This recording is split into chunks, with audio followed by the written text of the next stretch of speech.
دیکھیے کہنے کو بہت کچھ کہہ سکتا ہے، مگر میں ایک بات کہنا چاہتی ہوں کہ پچھلے 2019 کے بعد جو گورنر رول میں ہو رہا تھا، پکڑ دکڑ کا ماحول تھا، روز چھاپے پڑتے تھے الگ الگ ایجنسیز کے،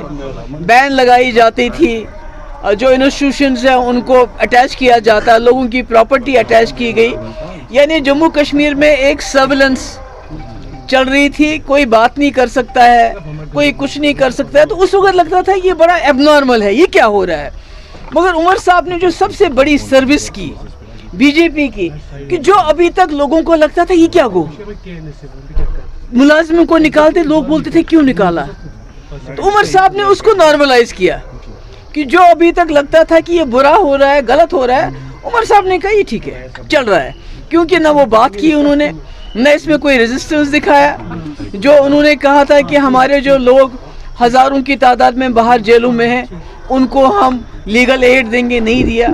انہوں نے کہا تھا 370 کو لے کے نام نہیں لیتے 370 کا، یعنی جو بی جے پی کا ایک نیریٹو رہا کہ مسئلہ کشمیر کے حوالے سے کوئی بات نہیں ہونی چاہیے، 370 کے حوالے سے کوئی بات نہیں ہونی چاہیے، صرف اسٹیٹ ہوڈ کی بات بی جے پی، اور آج اسٹیٹ ہوڈ کو بھی عمر صاحب نے ایک بہت بڑا مشکل سوال بنا دیا۔ وہ اسٹیٹ ہوڈ جو بی جے پی خود کہتی تھی ہم دیں گے، مگر اسٹیٹ ہوڈ بولتے بولتے عمر صاحب نے اس کو مسئلہ کشمیر سے بھی بڑا مسئلہ بنایا۔ تو میں سمجھتی ہوں یہ جموں کشمیر کے لوگوں کے ساتھ بہت بڑا دھوکہ ہے کہ آج بھی پکڑ دکڑ ہے، آج بھی جماعت اسلامی کے جو انسٹیٹیوشن اٹیچ کیے جاتے ہیں، ہمارے سکول بند کیے گئے، فلاح عام ٹرسٹ کا جو انسٹیٹیوشن ہے اس کو ٹیک اوور کیا، اور یہاں کی جو منسٹر ہے اس کے سگنیچر سے ہوا۔ تو یہ میں سمجھتی ہوں کہ یہ بہت ہی بڑی ڈس سروس ہوئی پچھلے 1 سال میں۔ باقی چھوڑیے، فری گیس دیں گے، بجلی دیں گے، فری پانی دیں گے، فری 1 لاکھ روزگار دیں گے، اوپن میرٹ کے ساتھ ہم کریں گے، ان کے ساتھ ریشنلائزیشن کریں گے، ڈیلی ویجرز کو پرماننٹ کریں گے، یہ تو اس کی تو بات ہی نہیں ہو رہی ہے۔ الیکشن کو لے کر کیا جو یہ گورنمنٹ ہے، اگر آپ کو یاد ہوگا کچھ دن پہلے جب آپ پالپورہ عیدگاہ گئی تھی، آپ نے وہاں 2 باتیں کی تھی، ایک تو یہی راؤنڈ دی ایئر کیا رہا نیشنل کانفرنس کا، اور طالبان کی بات کی، لیکن جب اسے شام کو ہم نے نیشنل کانفرنس سے پوچھا کہ 1 سال میں آپ نے کیا کیا، پی ڈی پی کا بھی سوال ہے، باقی لوگوں کا بھی سوال ہے، انہوں نے کیا اگر ہماری جگہ پی ڈی پی ہوتی وہ اس سے بیٹر کیا کرتی، کیونکہ یہ یو ٹی میں اس وقت جموں کشمیر چل رہی ہے، اسٹیٹ نہیں ہے۔ کیجریوال یو ٹی میں نہیں تھے کیا؟ کیجریوال میں یو ٹی میں رہ کے لوگوں کو فری بجلی نہیں دی، فری پانی نہیں دیا، اسکولوں کو امپروو نہیں کیا، ہیلتھ سینٹر کو امپروو نہیں کیا، جو اللیگل کالونیز تھی ان کو لیگلائز کیا،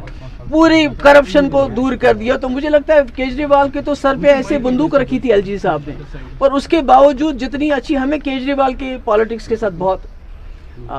ان کے ساتھ اعتراضات ہیں، مگر اگر آپ ایز اے یو ٹی میں جو ان کی گورننس دیکھیں گے وہ تو ایک ماڈل ہے۔ تو یہاں تو کسی نے روکے نہیں عمر صاحب کے ہاتھ، وہ اب فری گیس کیوں نہیں دے رہے ہیں، وہ وڈو فنڈ کو کیوں نہیں بڑھا رہے ہیں، کس نے روکا ہے، وہ فری پاور کیوں نہیں دے رہے ہیں، پانی کیوں نہیں دے رہے ہیں، روزگار کیوں نہیں دے رہے ہیں، جو ریزرویشن پہ انہوں نے کمیٹی بنائی اس کی رپورٹ عام کیوں نہیں کریں۔ میرا خیال میں یہ زیادتی ہے یہ کہنا کہ ہمارے پاس اسٹیٹ ہوڈ نہیں ہے، وہ ایک میرے خیال میں بہانہ ہے۔ کو لے کر کیا موقف رہے گا پی ڈی پی کا، جس طرح سے سجاد لون صاحب نے جو ہے اریسٹین کرنے کا جو ہے اعلان بھی کیا؟ دیکھیے فاروق صاحب نے مجھے فون کیا، انہوں نے بولا کہ ہمیں سپورٹ کی ضرورت ہے، میں نے ان کو یہ بتایا کہ دیکھیے سپورٹ جہاں تک ہے ہم آپس میں اپنی ہمارے سینئر لیڈر بیٹھ کے بات بھی کریں گے، مگر میں نے ان کو بولا ہماری کچھ بلز ہیں جو پچھلے سیشن میں بھی لائی تھی، ہم نے آج بھی لائی ہیں، کم سے اس میں 1-2 بلز تو ہمارے آپ پاس کروا دیں، چاہے وہ یہ جو لوگوں کے جو غریب لوگوں کی گھاس چرائے میں 30 سال سے زیادہ وقفے سے جو ان کے پاس جگہ ہے، مکان ہے، دکان ہے، گاؤں کھانا ہے، اس کو ریگولرائز کی لیجیے، یا جو ڈیلی ویجر بیچارے اتنے سالوں سے 20-25 سال سے سارا جو سرکار یہ چلاتے ہیں، چاہے پی ایچ ای ہو، RNB ہو، اریگیشن ہو، کوئی بھی ڈپارٹمنٹ ہو، ہیلتھ ہو،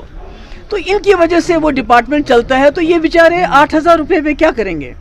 تو اگر کم سے کم یہ 1-2 بلز میں وہ ہماری مدد کریں، اس کو پاس ہونے میں مدد کریں، تو شاید ہم سوچ سکتے ہیں اس بارے میں۔ Thank you so much.